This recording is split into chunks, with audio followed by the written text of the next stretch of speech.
Hi, I'm back. I'll be reading Genesis chapter 2 from this Bible Inspire. And it's the NLT version. NLT version.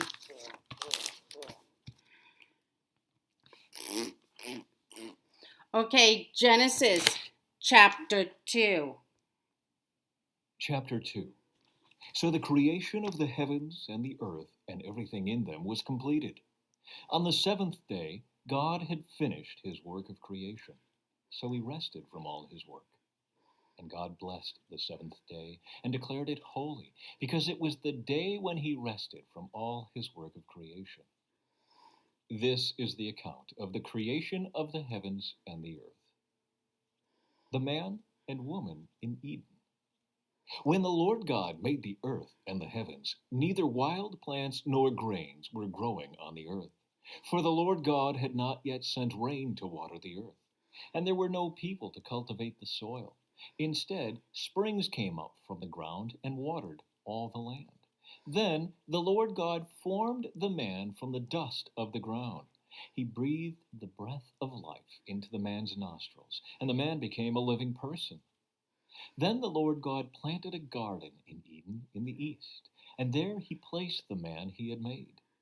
The Lord God made all sorts of trees grow up from the ground, trees that were beautiful and that produced delicious fruit.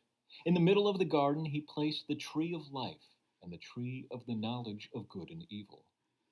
A river flowed from the land of Eden, watering the garden and then dividing into four branches.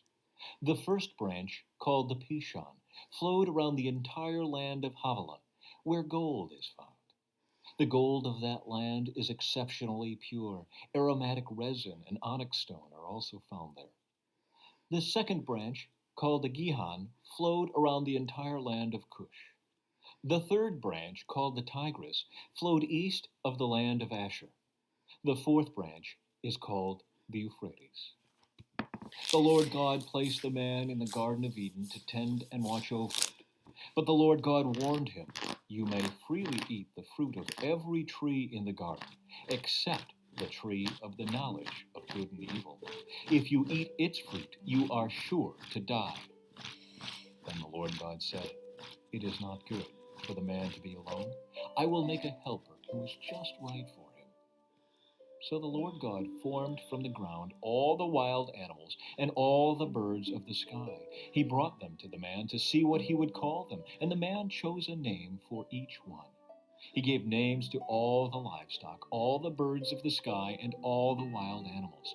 But still, there was no helper just right for him. So the Lord God caused the man to fall into a deep sleep. While the man slept, the Lord God took out one of the man's ribs and closed up the opening. Then the Lord God made a woman from the rib, and he brought her to the man. "At last," the man exclaimed, "this one is bone from my bone and flesh from my flesh. She will be called woman, because she was taken from man." This explains why a man leaves his father and mother and is joined to his wife, and the two are united into one. Now the man and his wife were both naked, but they felt no shame.